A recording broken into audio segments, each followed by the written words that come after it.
Hey everyone, it's Erin with Counter Read. I am joined by Brandon, also with Counter Read. We are here on our YouTube channel, but we also have a newsletter. We'll talk about that later because for now we need to talk about the fact that we have a win, a 35-11 win, Nebraska over Northern Illinois. Brandon, how are you? I'm well. How are you? I'm good. If anyone wonders where I'm sitting, because I'm sitting in front of like a very just beige wall, I'm actually outside of where the press conference room is. It's where the press conferences are taking place right now. So we just heard from Matt Rule. Players are starting to slowly trickle in. I do want to just share a really cool little like story that I think people might be interested in. But as I was coming out in the hallway to get ready to start recording this, Heinrich and Matt Rule asked to take a photo, and Matt Rule's wife took the photo, and it was just like really just a cool moment to kind of see the joy. Matt Rule said it himself in the press conference that he really felt like the team needed this, and so to see that kind of playing out in real time, watching the joy itself out in the hallway was pretty neat. I There's going to be plenty to dissect on this game, but again, a 35-11 win is not bad. It really honestly should have been 35-3. Um, but Northern Illinois got that late touchdown. So, Brandon, let's ask first, what were your big takeaways from this game? Yeah, well, first of all, that anecdote about Rule and Harburg and Matt Rule's wife is like it's really what this is about. Like, we'll see. It's going to be an interesting week in Nebraska, given that Nebraska won with the backup quarterback. Like, we'll have plenty of quarterback discussion to dive into. Um, but I mean, like, he would know better than me, but I would agree with Matt Rule. Like, I feel like not just the team needed this, but like the fan base needed it. It calms the waters a little bit. The game largely unfolded in in a way that I felt like was pretty typical.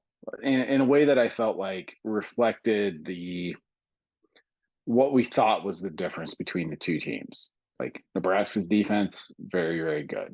Like, you can look at the defensive numbers. I don't have them in front of me at the moment, but impressive. Nebraska eventually had success running the football. Harburg, in terms of his quarterback ability, missed some throws, but crucially didn't turn the ball over, minus a fumble that wasn't his fault very, very, very early in the game. So, all things considered, like, this is a Nebraska took care of business type of game, which at this point, after 11 plus seasons, this is our 12th season covering this, like, I don't take for granted. No, and sorry, I put myself on mute just because people are passing by me, and I was trying to make sure that the camera didn't keep switching back to me. But yeah, I mean, one of the things that Rule talked about is when you think of what he wanted from Nebraska, especially heading into the fourth quarter, he wanted to be able to run the football in the fourth quarter. He wanted to be able to dominate in the fourth quarter. Nebraska really did that outside of that last final touchdown from Northern Illinois, which, you can do with what you want with that. But outside of that, Nebraska was very efficient. But I think, the one thing that I have taken from this just across the board is that Nebraska played a fairly complete game. There's plenty that we're going to need to dive into when we talk about offensive line play. There's some concerns there. No matter who your quarterback is, the offensive line still has questions that are going to need to be addressed. And the offense itself, because Rule did say post game, a couple of players like Gabe Irvin Jr. walked off the field banged up. They're going to have to evaluate that and see what their availability is going to look like. But if you're taking pieces now out of the game that were vital, that's a big deal. So, there's a lot of question marks. There's a lot of things that we're going to need to dive into in the days ahead, in the week ahead, which we will do. But for right now, overall, it felt like a fairly complete game, at least in my opinion. And it's hard because you don't want to make too much of it, but at the same time, you also don't want to take away from what I do feel that this team was able to execute overall. No, no, I would completely agree with that. Like, this is quote unquote the worst team that Nebraska has played so far. That said, I don't think Northern Illinois is a bad team. Like, I think they'll be close. I think they'll be a bowl eligible team. or right there as they get into conference play for themselves. So don't take that for granted. I think a complete game is a good way to look at it. Defensively, like defense was pretty impressive to me through two games. Had a couple of weak areas, which I mentioned in the game preview on counterread.com this week. Pretty good on third downs. Got a takeaway, which I thought they would get. So those are a couple of things where like we can look at the defense and say they tackle really well. There always seem to be a lot of people around the ball. Obviously, the sacks are the thing that jumps out, and you saw those again tonight. So all of those pieces of it, like I feel like the defense added a little bit to their repertoire tonight, for lack of a better term. Offensively, like they're still pretty limited, and that just might be how it goes. I don't know that it matters a ton who plays quarterback going forward. I think the issues are a little bit bigger than that, but we'll see. Like, we're reacting to this game live, having just watched it, and we'll watch it again and see what we turn up there. And I do want to say, if you heard when I put myself back on mute, which I know if you're watching this on YouTube, you don't quite see like this it's like what I'm doing, the strategy behind my moves. That's the word I was looking for. But there was a person who was yelling down the hallway. It was Quentin Newsome. So he's very happy about how this went for the defense. And I think, there's something to be said about mentality and walking out of a game feeling good. It doesn't mean you're going to win every game ahead. Rule did talk about that post game that the Big Ten is still ahead. But I do think there was one thing I really took from him that I thought was interesting when he was talking about the defense is he was asked, why is the defense so strong at this point? And he said, they played for good coaches. He was like, Mike Dawson was a good coach. Bill Bush was a good coach. He was like, I've known Eric Shenander. I've known a lot of I've known Barrett Ruud. And he was like, I walked in and they weren't having to like relearn everything. They were basically, he was like, tackling is tackling. So it was more like, we just need to adjust to what we want to do. But like, he was like, the foundation was really there for many of them. And so I thought that was a really interesting way to kind of present that of like, these players played for really good coaches. And so it wasn't so much like starting from the ground up. They were already pretty well established. They just needed to fine tune things. And I think that is the one thing that we're seeing with the defense, where the offense hasn't been as, and I'm not saying that to imply that like the coaches on the offensive side of the ball were not as good or anything else. It's just more or less like the foundation wasn't quite the same when they came in. So that's going to be something to really keep an eye on going forward, is kind of watching how the defense builds from the foundation that Rule says they already have to the foundation that the offense maybe didn't have already. No, I would agree with that, both in terms of the quality of the coaching on that side, but also just from a numbers perspective, which is, where I tend to start. Like we saw that the past two seasons. Like in 2021, Nebraska's defense took a huge jump. 2022, you lost some key pieces and they slid back a little bit, but was still better than average. And that was amidst a, early season coaching change. You mentioned Bill Bush. Like he wasn't the defensive coordinator at the start of last season. So they had a couple of those things. They have some key veterans there. When you look at like a Luke Reimer and a Nick Henrich, the secondary, certainly though, that's been different than we all would have penciled in, in March in terms of who's starting there. So it adds up. And I mean, I think like the defensive scheme is good. I've really, really been impressed with Nebraska's tackling. So, Matt Rule can get up there and say like tackling is tackling, which I agree. And in Nebraska, it's 2021 kind of improvement was largely built on better tackling, but just you see them in the games now, like there seem to be three guys around the ball almost no matter what happens, unless it's a totally busted play. So really, really impressed with the defense defense so far. It's how Nebraska is going to win games going forward.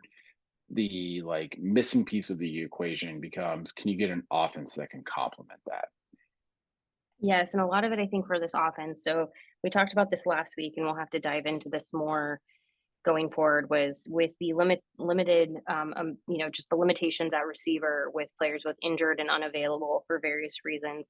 Getting Thomas Fedoni involved, which he did show some signs tonight, which were great. Which is what you need to see if you're Nebraska. So that needs that connection, whether it's with Sims or Heinrich, needs to continue to develop and grow because you're going to need some kind of playmaker in that role to be able to spread that, to basically spread a defense out a little bit so your run game can get some traction.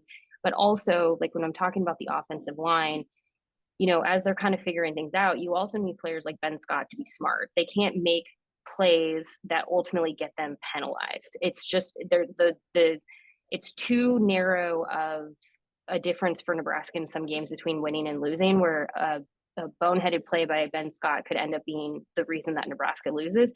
So for someone like him who is good enough not to make those decisions, that's going to have to be the next step, is like eliminating the penalties, eliminating the things that you don't need to do. And some of it, I think you could maybe chalk up a little bit to just the feelings of being in Memorial Stadium, finally being back home, and maybe realizing you're going to win a game. And as that game is starting to kind of play out in front of you, emotions get the best of you. But those are things that now, especially if you're going to be a team captain for the week, you have to be able to step beyond. So I think, some of those things with the offense, seeing more and more development of that connection with someone like Thomas Fedoni to make up for maybe what they're lacking in the receiver area right now.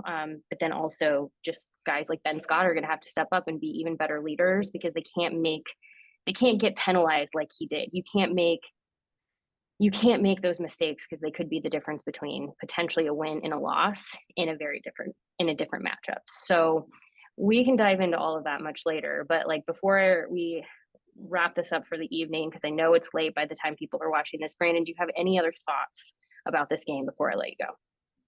No, I think just building off what you said,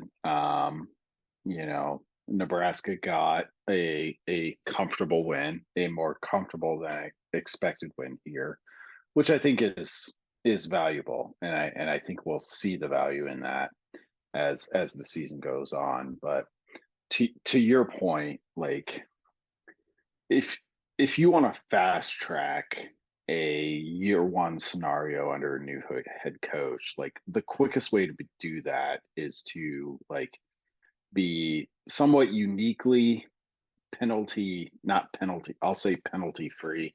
Nobody's going to be penalty free, but if you're just consistently winning the penalty battle and the turnover battle. But those two things are things that when I look at games, I kind of look at them and there's not a lot of evidence that low penalties makes you good. You can be really good and be high penalty. It's hard to be really good and be high turnover, but that you don't have a ton of control over. So through 3 games with Nebraska so far, in their first 2, certainly they lost the turnover battle decisively, and penalties, pretty much evened out, I guess is the way that I would put it. So, those are a couple of things that don't, I think, make me think that the Matt Rule era is behind schedule. It's just that it's worth noting that they haven't had those shortcuts yet. So Nebraska's 1-2. They've got another non-conference opponent in Louisiana Tech coming in next week. And then you got a big one against probably still the number 2 team in the country in Michigan coming up after that. And it'll be interesting. I expect Nebraska to play well again next week at home. And at that point, you got kind of your marquee opportunity to, Michigan will be a heavy, heavy favorite, and deservedly so. So take your shot. This is one of those games that can slingshot you in a year one scenario under a new head coach, where it's you may not even have to win it. as much as I know that's the only thing that matters to fans, and rightly so. But like, go out and play well against Michigan. Like, let's see what happens then, because at that point, Nebraska would have 7 games left, and given the state of the West Division in the Big Ten, almost anything seems possible. Honestly, at this point, you're playing with nothing to lose. So that's kind of where I think this team needs to take what it's learned today and try to, as much as possible, parlay it into what's next. And we will obviously have this fully covered at counterread.com. So be sure to head over there and subscribe if you haven't already. Again, that's counterread.com. Heck, even tonight, Matt Rule talked about the counterplay and some of the things around that. So pretty exciting. Thanks for the shout out.